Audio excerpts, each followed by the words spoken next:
प्रतिसाद आणि मी आज उभा आहे मुंबई नाशिक महामार्गावरील खडवली फाटा येथील ब्रिजवर। प्रेक्षक आपण बघू शकता किती मोठे असे खड्डे पडलेले आहेत ब्रिजवर आणि विशेष म्हणजे या ब्रिजचं काम सुरुवातच 1 ते 1.5 महिन्यापूर्वी या ब्रिजवरून वाहतुकीची सुरुवात केलेली आहे, तरी सुद्धा मोठ्या प्रमाणात तिथे खड्डे पडलेले दिसतात आपल्याला आणि आजूबाजूला खोलगट भाग झाल्यामुळे वाहने जर जोरात आली तर जम करतात आणि त्याच्यामुळे बऱ्यापैकी इथे किरकोळ अपघात होत आहेत। त्याचमुळे महामार्ग प्राधिकरणाने बघू शकता इकडे बॅरिकेड्स लावलेले आहेत जेणेकरून गाड्या ज्या स्लो याव्या, जोरात गाड्या याव्या याकरता बॅरिकेड्स लावलेले आहेत। या पुलाची तुम्हाला जर एक साईडला हा पूलच मुळात तयार करण्यात आला त्याच्यासाठी एक रक्तरंजित कहाणी घडलेली आहे।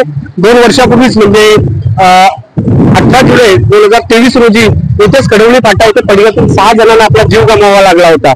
त्याच्यामुळे मोठे जनआंदोलन तयार झाले होते, सर्वपक्षीय जनआंदोलन तयार झाले होते आणि या जनआंदोलनाच्या रेट्यामुळेच तत्कालीन मुख्यमंत्री एकनाथ शिंदे यांनी प्रत्यक्ष येथे पाहणी केली आणि हा ब्रिज तयार करावा यासाठी त्यांनी आदेश देऊन हा ब्रिज तयार करण्यात आलेला। म्हणजे हा खडवली फाटा एक धोकादायक क्रॉसिंग म्हणून ती घटना होत होती।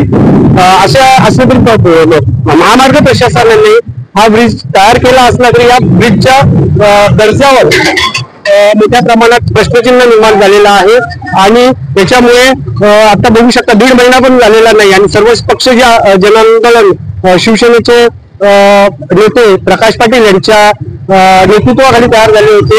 या जनआंदोलनाच्या नेत्यामुळे हा ब्रिज जरी तयार झालेला असला तरी तुम्ही बघू शकता की आताच एक 5-7 दिवसापूर्वी चर्चा ऐकली तर सर्वपक्ष जनआंदोलन समिती या पुलाचे उद्घाटन करण्याच्या प्रतीक्षेत होती, मात्र या पुलाचे उद्घाटन होण्या अगोदरच या ब्रिजला अशा प्रकारे तडा गेलेल्या असल्यामुळे इथे ब्रिजच्या दर्जावर आपले प्रश्नचिन्ह तयार झालेलं आहे।